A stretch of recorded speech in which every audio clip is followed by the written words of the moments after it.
স্বাগত নিউজ 24 চট্টগ্রাম প্রতিদিনে, সাথে আছে আমি রঞ্জু ইফতেখার। চট্টগ্রামের চকবাজার এলাকার ইসলামী ব্যাংকের শাখার লকার থেকে 149 ভরি স্বর্ণ গায়েব হয়েছে বলে অভিযোগ উঠেছে। এ বিষয়ে আগামীকাল আদালতে মামলা করার কথা জানিয়েছেন ভুক্তভোগী রাবেয়া বারী। ব্যাংক কর্তৃপক্ষ বিষয়টি অস্বীকার করে উল্টো দোষ চাপিয়েছে গ্রাহকের ওপর। নয়ন বোরাজয়ের তথ্য ছবি নিয়ে ডেস্ক রিপোর্ট। গত বুধবার দুপুর 1:30টার দিকে ইসলামী ব্যাংক চকবাজার শাখার লকারে গচ্ছিত রাখা স্বর্ণালংকার আনতে যান গ্রাহক রোকেয়া আক্তার বাড়ির মা।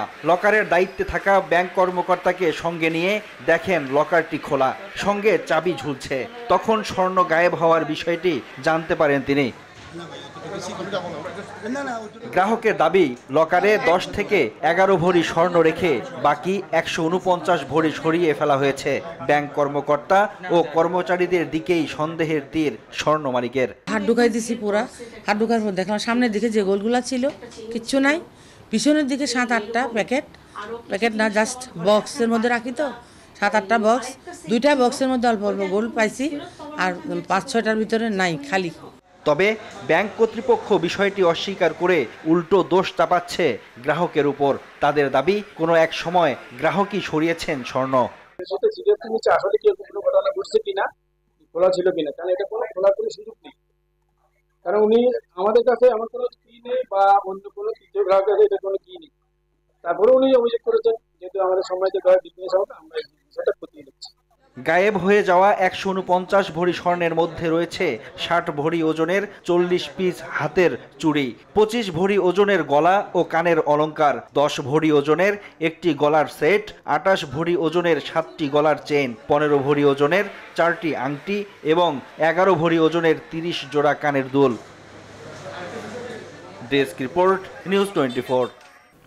দর্শক, ব্যাংকের লকার থেকে সোনা গায়েবের বিষয়ে বিস্তারিত জানাতে চট্টগ্রাম থেকে এই মুহূর্তে আমাদের সাথে যুক্ত হয়েছেন সহকর্মী নয়ন বোরাজয়। এবং জয়ের কাছ থেকে জেনে নিতে চাইব, জয়, কিভাবে এই স্বর্ণ গায়েবের ঘটনা ঘটলো, ব্যাংক কর্তৃপক্ষ কি বলছে এবং যার স্বর্ণ গায়েব করা হয়েছে বা হয়েছে বলে অভিযোগ করছেন তিনি বা এখন কি বলছেন?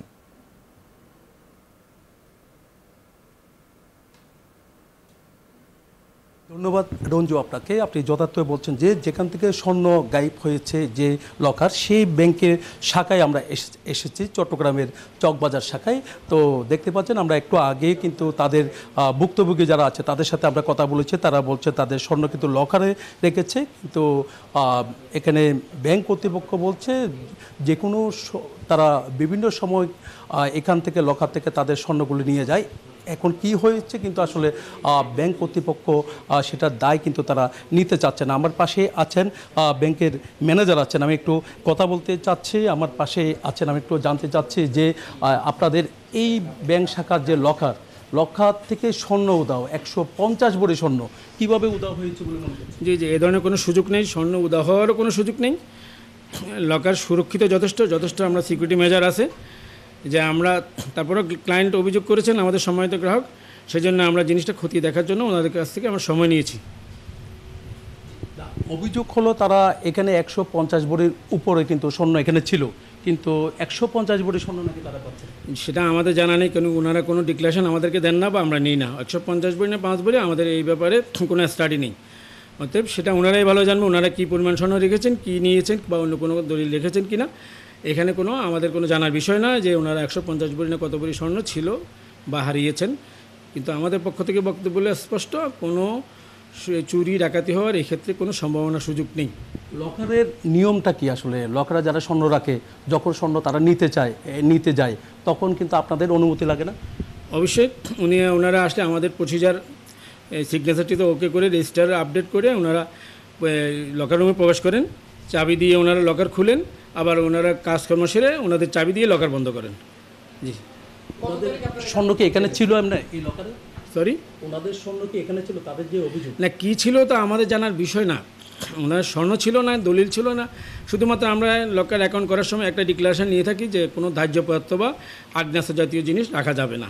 আর কোনো পণ্যের ব্যাপারে আমাদের কোনো ওনাদের কাছ থেকে ডিক্লারেশন আমরা নিই না, অ্যাজ পার লোকাল ল অনুযায়ী, বাংলাদেশ ব্যাংকের পলিসি অনুযায়ী। আচ্ছা, সিসিটিভি ফুটেজ কি বলছে আপনাদের? যে কোনো সিসিটিভি ফুটেজ ওখানে রাখার কোনো সুযোগ নেই, সিসিটিভি রাখার কোনো সুযোগ নেই, ওখানে কোনো সিসিটিভি নেই।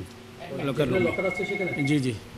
এখন আপনারা পরবর্তী আসলে আপনাদের কার্যক্রমটা কি হবে? আপনারা তদন্ত করে আমরা আমাদের যেহেতু আমরা এতক্ষণ ধরে কথা বলেছি ব্যাংকের ম্যানেজারের সাথে, তিনি বলছেন এখান থেকে স্বর্ণ কিন্তু গায়েব হওয়ার তেমন কোনো সুযোগ নেই বলে তিনি আমাদেরকে জানিয়েছেন। তো এই ছিল আমার এখানকার সর্বশেষ। ফিরে যাচ্ছি স্টুডিওতে রঞ্জুর কাছে। জয়, আপনাকে ধন্যবাদ। চট্টগ্রামে আজ থেকে শুরু হয়েছে পবিত্র ঈদুল আজহার আন্তনগর ট্রেনের অগ্রিম টিকিট বিক্রি। অনলাইনে শতভাগ টিকিট বিক্রি হওয়ায় চট্টগ্রাম রেলওয়ে স্টেশনে টিকিট প্রত্যাশীদের কোনো ভিড় নেই। ঈদের আগে আন্তনগর ট্রেনের 12ই জুনের টিকিট বিক্রি হচ্ছে আজ, 13ই জুনের টিকিট বিক্রি হবে 3রা জুন, 14ই জুনের টিকিট 4ঠা জুন এবং 15ই জুনের টিকিট 5ই জুন পাওয়া যাবে এবং 16ই জুনের টিকিট মিলবে 6ই জুন। পবিত্র ঈদুল আজহা উপলক্ষে 2রা জুন তারিখ থেকে ঈদের অগ্রিম টিকিট বিক্রি কার্যক্রম শুরু হয়েছে। আজ দেওয়া হচ্ছে আগামী 12 জুন তারিখের টিকিট। এভাবে আমরা আগামী 6 জুন পর্যন্ত ঈদের পূর্ববর্তী টিকিটসমূহ বিক্রি করব এবং টিকিট 100% অনলাইনের মাধ্যমে বিক্রি হবে।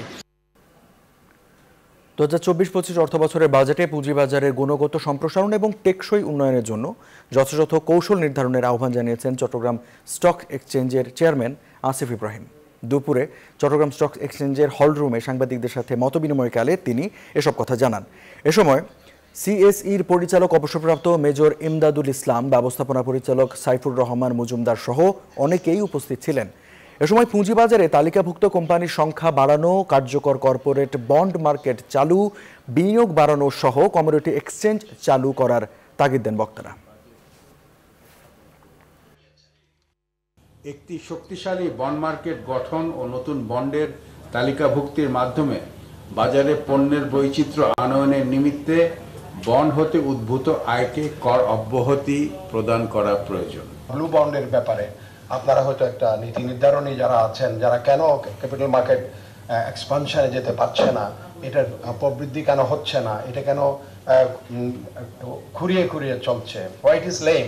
বাজেট কাঠামো যদি নীরব থাকে ক্যাপিটাল মার্কেট এক্সপানশনের ব্যাপারে, তাহলে ক্যাপিটাল মার্কেটের বর্তমান সংকট এবং আর্থিক কাঠামোর মধ্যে যে সংকট আছে সেখান থেকে উত্তরণ ঘটানো সম্ভব হবে না। চট্টগ্রাম প্রতিদিনের সংবাদে নিচ্ছে একটা বিরতি, ফিরছে আরো সংবাদ নিয়ে, সাথেই থাকুন। স্বাগত চট্টগ্রাম প্রতিদিনের সংবাদে। চতুর্থ ধাপের উপজেলা পরিষদ নির্বাচনের প্রচার প্রচারণায় ব্যস্ত কুমিল্লা ও ফেনীর বিভিন্ন উপজেলার চেয়ারম্যান প্রার্থীরা। ব্যানার পোস্টারে ছেয়ে গেছে রাস্তাঘাট। সকাল থেকে গভীর রাত অবধি মাঠ চষে বেড়াচ্ছেন প্রার্থী ও সমর্থকরা, ছুটে যাচ্ছেন ভোটারদের দ্বারে দ্বারে। নানা উন্নয়নের প্রতিশ্রুতি দিয়ে ভোটারদের মন জয়ের চেষ্টা করছেন তারা। নির্ভয়ে ভোট কেন্দ্রে গিয়ে নিজেদের পছন্দের প্রার্থীকে ভোট দিতে চান ভোটাররাও। এদিকে সুষ্ঠু ও নিরপেক্ষ নির্বাচন উপহার দিতে বদ্ধপরিকর নির্বাচন কমিশন। 5ই জুন অনুষ্ঠিত হবে ভোট। দর্শক, চতুর্থ ধাপের উপজেলা পরিষদ নির্বাচনের প্রচার প্রচারণা চলছে পুরোদমে। এই বিষয়ে আরও খবর জানাতে আমাদের সাথে সরাসরি যুক্ত হচ্ছেন সহকর্মীরা। শুরুতেই চলে যাচ্ছে কুমিল্লায়, সেখানে আছেন সহকর্মী হুমায়ুন কবির জীবন, এবং জীবনের কাছ থেকে জেনে নিতে চাইব, জীবন, উপজেলা পরিষদ নির্বাচন নিয়ে কুমিল্লার প্রচার প্রচারণা কেমন দেখছেন? কি বলছেন ভোটাররা, প্রার্থীরাই বা কি প্রতিশ্রুতি দিচ্ছেন?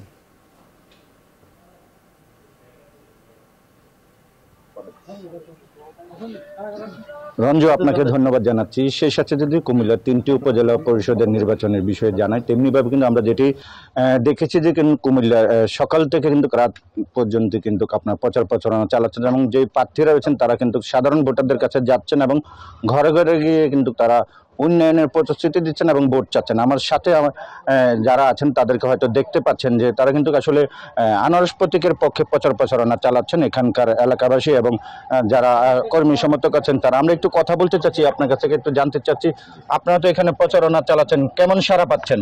আমরা ব্যাপক সাড়া পাচ্ছি। তার একটি মাত্র কারণ হচ্ছে আমাদের 14 গ্রামের গণমানুষের নেতা, জননন্দিত নেতা, জনবান্ধব নেতা, আমাদের সাবেক মন্ত্রী, 2 বারের মন্ত্রী, 5 বারের নির্বাচিত, জনগণের নির্বাচিত এমপি, জননেতা, মাননীয় জননেতা মুজিবুল হক মুজিব ভাই, যে উনার যে উন্নয়নের ধারা অব্যাহত রাখার সাথে আমাদের এই প্যানেলটি নিরঙ্কুশভাবে জয়লাভ করবে। ধন্যবাদ আপনাকে। আপনি শুনছিলেন যে আসলে তারা বলছিলেন যে কুমিল্লার যে 3টি উপজেলার নির্বাচন আছে সেই 3টি নির্বাচনের প্রচার প্রচারণা তারা ভোটারদের সাড়া পাচ্ছেন। তো এই ছিল কুমিল্লা থেকে আমার কাছ থেকে সর্বশেষ। আমি যাচ্ছি, আমার আরেকজন সহকর্মী ফেনীতে আছেন, সেখানকার বিষয়ে জানাবেন।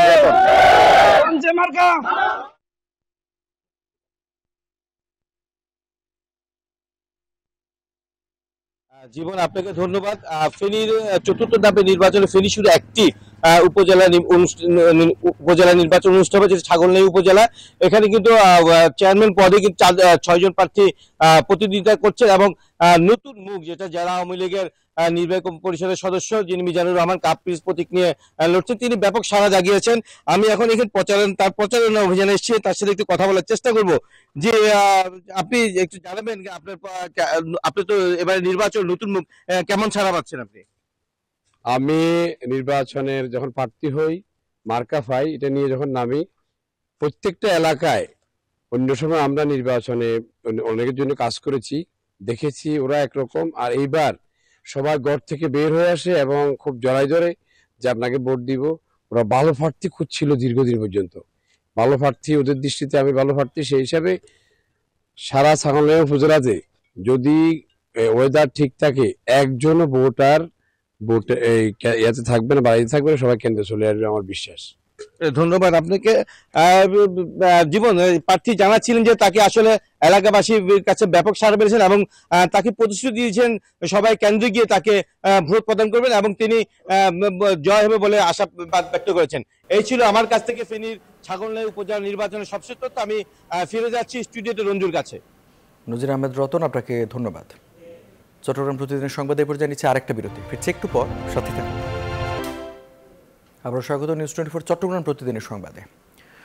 ফিলিস্তিন সহ বিশ্বের সকল নির্যাতিত ও নিপীড়িত মানুষের অধিকার রক্ষায় প্রতিটি মানবাধিকার কর্মীকে সোচ্চার হওয়ার আহ্বান জানিয়েছেন বিশিষ্টজনেরা। সকালে চট্টগ্রাম প্রেস ক্লাবে আন্তর্জাতিক মানবাধিকার commission Bangladesh national board Chattogram কর্তৃক আয়োজিত এক আলোচনা সভা ও সংবর্ধনা অনুষ্ঠানে এই কথা বলেন বক্তারা। সংগঠনের সভাপতি এম এ হাশেম রাজুর সভাপতিত্বে অনুষ্ঠানে প্রধান অতিথির বক্তব্য রাখেন বাংলাদেশ মুক্তিযুদ্ধ গবেষণা কেন্দ্র ট্রাস্ট এর চেয়ারম্যান ডাক্তার মাহফুজ রহমান।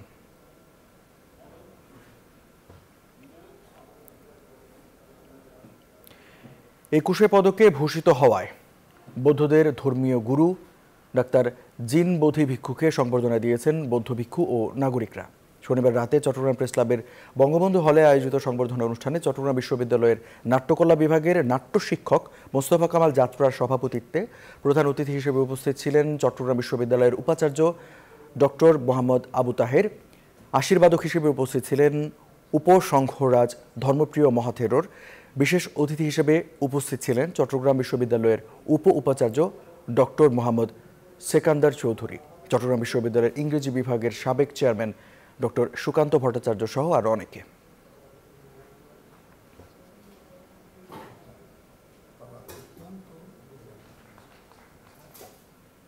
এই ছিল নিউজ 24 চট্টগ্রাম প্রতিদিনের সংবাদে। আরও সংবাদ ও বিশ্লেষণ জানতে ভিজিট করুন news24bd.tv। এতক্ষণ সাথে থাকার জন্য ধন্যবাদ সবাইকে।